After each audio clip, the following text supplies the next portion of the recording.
आज के क्लासेस हम सॉल्व करेंगे क्वेश्चन नंबर 3 को, जो कि एक्सरसाइज 2.3 का ही क्वेश्चन है। ठीक, इससे प्रीवियस वाले वीडियोस में हमने इससे पहले के सारे क्वेश्चंस को सॉल्व कर रखे हैं, जो कि क्या था, सिंपल रिमाइंडर्स को फाइंड आउट करना था। ठीक, आज के क्वेश्चन में देखो क्या है कि check whether 7 + 3x is a factor of 3x³ + 7x। देखो क्वेश्चन बहुत ही सिंपल है। यहाँ क्या पूछा कि फैक्टर है यानी, राइट ना।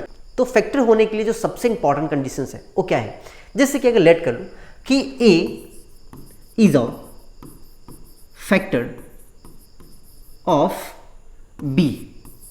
इसका डायरेक्ट मतलब क्या है आपको पता है कि a से b कंप्लीटली डिविजिबल होगा। जैसे कि लेट कर लो कि मैं b को 10 पकड़ लेता हूं और a को 2 पकड़ लेता हूं। ठीक है, सो 10 को अगर 2 से हम डिवाइड करते हैं तो 5 टाइम्स में 10, मतलब कि रिमाइंडर कितना आया, 0 बोल सकते हैं। मतलब देखो सिंपल है कि अगर रिमाइंडर 0 आ जाए तो फिर फैक्टर होगा, अगर रिमाइंडर 0 नहीं आता है तो फिर सिंपल फैक्टर नहीं हो सकता। मतलब देखो कि यहाँ बेसिकली हमें क्या फाइंड आउट करना है, जो कि बहुत ही आसान वर्ड में अगर मैं बात आपको बताऊं तो यहाँ देखना है कि रिमाइंडर 0 आया है नहीं। अगर रिमाइंडर 0 आएगा तो फिर फैक्टर होगा, अगर रिमाइंडर 0 नहीं आया तो फिर फैक्टर नहीं हो सकता। सो ठीक, इसे देखो कर लेते हैं हम। क्या कहते हैं, सबसे पहले तो मैं क्या बोला है कि 3x³ + 7x divided by 7 + 3x। अब 7 + 3x को हम 3x + 7 भी लिख सकते हैं।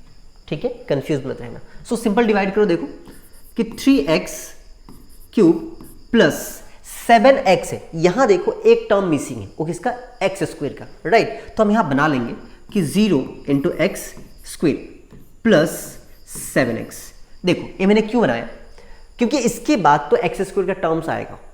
अगर यहाँ पे मैंने इस वैल्यूज को डाल दिया, मतलब कि देखो कि 0 × x²। अब 0 × x² का मीनिंग क्या होता है कि 0 के साथ कोई भी नंबर्स को मल्टीप्लाई करो तो आंसर कितना आ जाएगा, 0 आ जाएगा। Very simple. ठीक, उसके बाद देखो किससे डिवाइड करना है, 3x + 7 से। सो बहुत ही सिंपल और बेसिक रूल है। मैंने आपको ऑलरेडी इससे प्रीवियस वाले वीडियोस में बता रखा है कि हम डिविडेंड के पहले टर्म को डिविजन के फर्स्ट टर्म से हम डिवाइड करेंगे। सो x कैंसिल होगा, राइट, और यहाँ 3 कैंसिल होगा, तो हमारे पास वैल्यू कितना बचा, x²। तो x² हम यहाँ डाल देंगे, ठीक है, और यहाँ कितना डालेंगे हम, x³। ठीक, नाउ नेक्स्ट देखो कि इसके बाद का टर्म स्टेप क्या था कि x² से हम रिमेनिंग डिविजर के टर्म को मल्टीप्लाई कर देंगे। तो क्वेश्चन क्या है, x² इनटू में रिमेनिंग टर्म्स क्या है, 7। सो अगर मल्टीप्लाई करें तो कितना आ जाएगा, 7x²। सो प्लस में 7x²। Simple simple, well done. अब देखो कि बेसिकली माइनस कर दो, और माइनस करेंगे तो ए साइन तो माइनस होगा और ए साइन भी माइनस हो जाएगा, तो ये दोनों तो कैंसिल आउट, और यहाँ बचेगा हमारे पास -7x²। ठीक, नाउ आगे देखो कि again repeat the same process, right. मैं हमेशा से बोलते आ रहा हूँ कि एक ही प्रोसेस को हमें बार बार रिपीट करना है ना, कि इसके बाकी रिमेनिंग टर्म्स को हम नीचे लेके आ जाएंगे। ठीक है, वेल डन। अब देखो कि स्टेप क्या था कि -7x² को हम किससे डिवाइड करेंगे, 3x से। सो -7x² को हमने 3x से डिवाइड किया, तो डिवाइड करने के बाद क्या बचा हमारे पास, -7/3x, और ए वैल्यू हम कहाँ डाल देंगे, यहाँ। सो -7x/3, तो यहाँ कितना आ जाएगा, -7x²। अब देखो रिमेनिंग टर्म हमारे पास क्या है कि -7x/3 को किससे मल्टीप्लाई कर देंगे, इंटू 7 से, राइट। तो 7 7 जा -49x/3, राइट, जो कि कहाँ आएगा वैल्यू, यहाँ -49x डिवाइडेड बाय 3। ठीक है, नाउ अब आगे देखो हम क्या कर सकते हैं कि इसे हम माइनस कर लेंगे। माइनस करेंगे तो ए साइन प्लस और ए साइन भी प्लस। ठीक, नाउ अब देखो नेक्स्ट स्टेप क्या हो जाएगा कि हम इसे प्लस कर लेंगे। प्लस कैसे करेंगे कि 7x प्लस 49x/3। तो सिंपल है, देखो कि यहाँ एलसीएम आ जाएगा 3 एंड 7 3 जा 21x प्लस 49 एक्स, ठीक है। 29x प्लस 49x कितना हो जाएगा? 150 एंड 270, 70x बाय 3, राइट।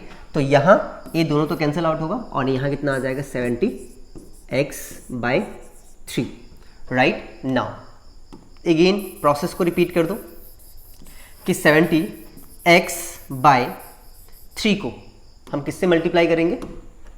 किससे मल्टीप्लाई करेंगे? सॉरी, किससे डिवाइड करेंगे?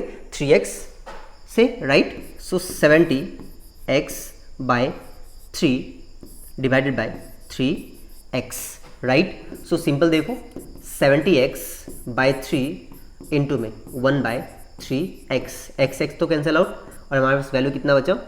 70 अपॉन में 9, जो कि हम कहाँ लिखेंगे? यहाँ 70 अपॉन में 9।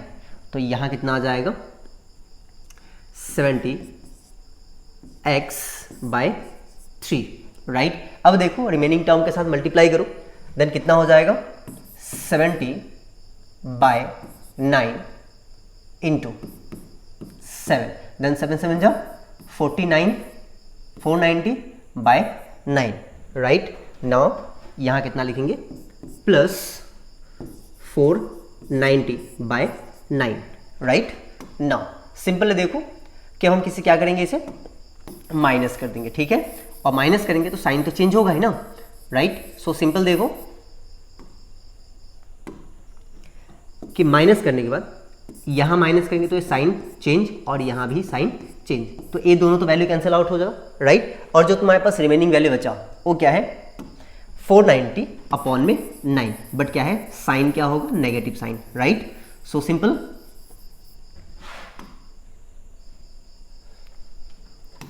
यहां देखो -490 अपॉन में 9, राइट, जो कि क्या है? रिमाइंडर है। अब ध्यान से सुनो कि क्या बोला कि check whether the 7 plus 3x is a factor of 3x³ plus 7x। So मैंने क्या बताया कि यहाँ अगर रिमाइंडर 0 आता है तभी फैक्टर होगा, अगर रिमाइंडर 0 नहीं आया तो फिर फैक्टर नहीं हो सकता। और यहाँ रिमाइंडर 0 आया क्या? बिल्कुल भी नहीं। सो हम क्या लिख सकते हैं? therefore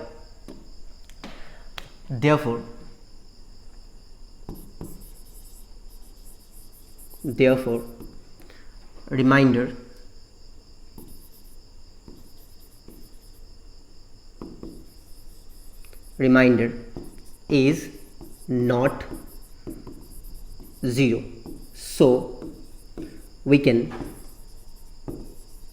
say that 7 plus 3x is not a factor of 3x³ plus 7x, ठीक। बहुत ही सिंपल क्वेश्चन था, राइट। बस हमें क्या चेक करना था कि रिमाइंडर 0 आता है, अगर रिमाइंडर 0 आया तो फिर फैक्टर होगा और रिमाइंडर 0 नहीं आया तो फिर फैक्टर नहीं हो सकता, इम्पॉसिबल, राइट ना। क्योंकि हमने बेसिक क्लासेस में भी पढ़ा है कि अगर कोई नंबर किसी नंबर से कंप्लीटली डिविजिबल होता है तभी फैक्टर होता है, राइट ना, और अगर नहीं होगा तो फिर फैक्टर हो ही नहीं सकता, राइट ना। सो इसे नोट डाउन करो एंड आई होप सो कि क्वेश्चन इजीली आपको समझ में आ चुका होगा, ठीक है। क्योंकि बस बेसिकली हमें क्या देखना था कि रिमाइंडर 0 है या नहीं, राइट ना। सो इसे नोट डाउन करो एंड थैंक यू।